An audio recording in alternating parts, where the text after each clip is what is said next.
So it sounds like your art has basically started to expand and you started to dive deeper into it once you got into high school. So I'm curious, how would you say your art and your creative expression has evolved throughout the years? It evolved throughout the years because instead of just working with portraits in high school, I worked with environments. So I had to transition, because if I'm talking about an urban home, I want to feature that urban home. I want to feature where the Black youth was around and what they feel comfortable in. And it's a part of their history at the end of the day. It's a part of everybody's history, because if it's in Philly and they talk about it the most, and every communities and block parties, they talk about that neighborhood the most, it becomes Philly's archive. Like, it becomes like on the newspapers, it comes on social media, and, you know, what's happening in Philly and stuff like that. So it evolved into focusing on the homes and, are they still currently here? Are they still the home that we wish to be involved in? Or have they changed? As in, have they been taken away? Have they been abandoned? Or have they been gentrified? And so that is what I am currently, is my art focus, is the loss of homes, the loss within the communities, whether they're abandoned or gentrified. And we need to like see those archives. We need to see those old buildings, because they made what Philadelphia is today. They did. Yep. I mean, tourists, you know, from out of the country and stuff like that, they would say, oh, I want to go to Philly because they had this, you know, Uptown Theater. They go there and the Uptown Theater is gone. Yep. Can't do nothing about it. So we have to at least tell the message. And if we tell the message, something will happen. I love that. And the fact that your art and everything that you stand behind is just influenced around just Black excellence, Black art, Black creativity. But I'm curious, have you ever faced any challenges navigating the art industry as a Black female artist? I haven't. But I say yes and no. Yes, because of how sometimes I want to make sure that the message is heard. And I will say that I was asked this question at Mural Art Fest. And I say that everybody's an artist at the end of the day. No matter your gender, your skin color, your nationality, you are an artist. So I was a little bit taken back, you know, going into college, because I didn't know if I was going to have a strong message or not, rather than, you know, possibly take, for example, Kehinde Wiley. You know, he's a famous artist. He did the Barack Obama. I was like, man, am I going to be powerful as him? But then again, you know, everybody has different message. Then it becomes into, no, I didn't have a difficulty, because I know that everybody has a different story, and it's important and it's powerful either way. So no matter where you're coming from, your story is who made you right now. And, you know, your story about making a powerful podcast and stuff like that, it becomes reality. You know, God makes it happen. It's in your plan. And that's when it becomes into the no, because I know God had my back. Go ahead, girl. Period. Period. Now, you recently graduated and attended Philadelphia Creative. No, I was about to say my high school. Lord Jesus. Child, it's been a night. Oh my goodness. But you went to oh my Lord, is University of Arts. I'm still stuck on my high school. I'm like, what in the world? Yes. Thank you for helping your sister out. Yes, I got you. The fact that you said earlier on in the interview of how you always wanted to come into Philly because of the art scene. How do you feel like, because that University of Arts is literally in the middle of Philadelphia in art and culture. How did that influence you at all? It influenced me because I had the option. I was choosing either UArts or SCAD. It was in between those. But my mom said that she applied for UArts, and then she couldn't finish because she was blessed with my older sister. Aww. So when I heard about it, I was like, well, dang. You didn't even finish. And she wanted to be a dance major. She was like into everything else, like, you know, some sketches here and there, but she was into dance as well as my aunt.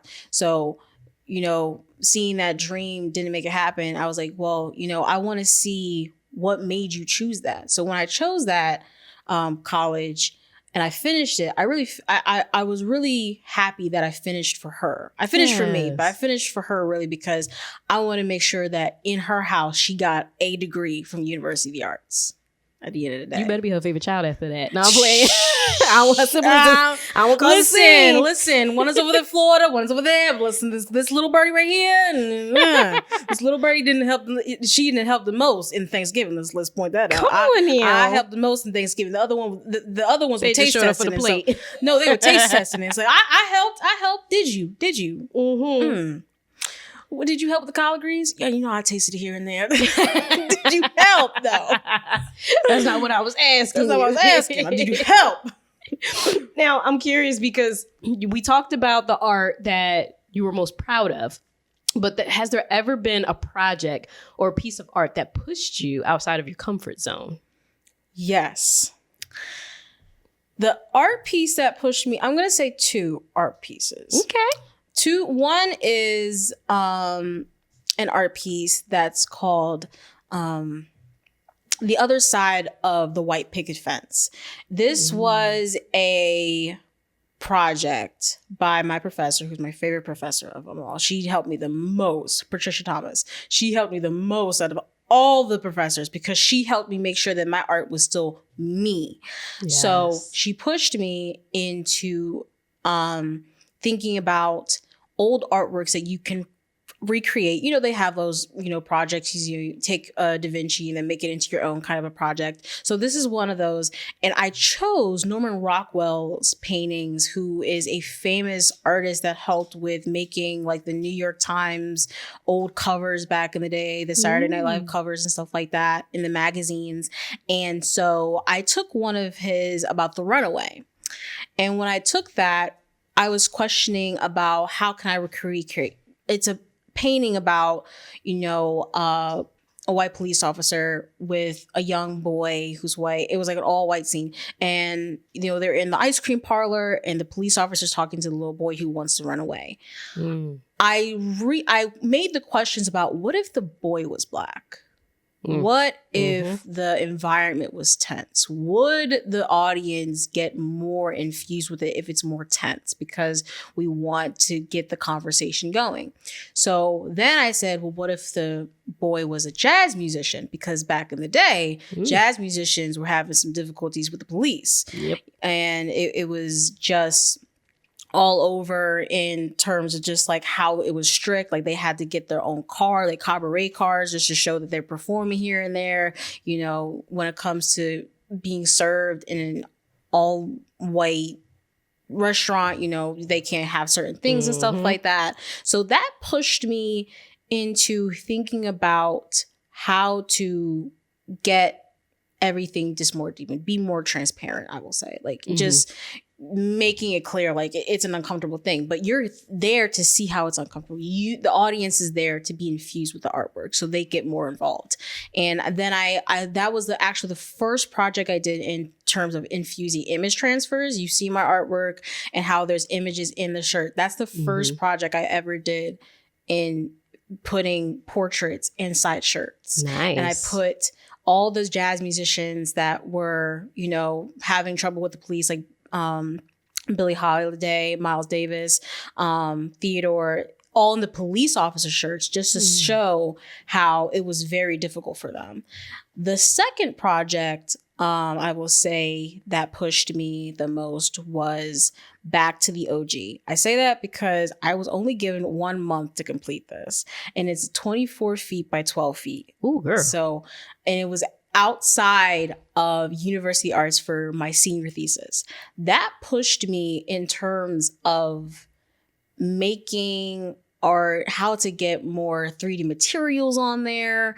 And one of my pieces that you saw at Art Nabe was like the Uptown Theater where the tutu was actually sewn in. So, and then like there's and one of the jump ropes was like actual like jump rope of caution tape. So like that pushed me into like bigger and better and bolder. And so that's where those 2 artworks were pushing me in terms of content and composition. Content and composition were the 2 duos that I really had to keep balancing. I'm still balancing today, making sure that I have it. And I will say a third piece was my something went down the playground where it involved, we were just talking about my neighborhood and how I grew up. It was an artwork about that and how I had to be faced with such bullying matters when it came to my hair.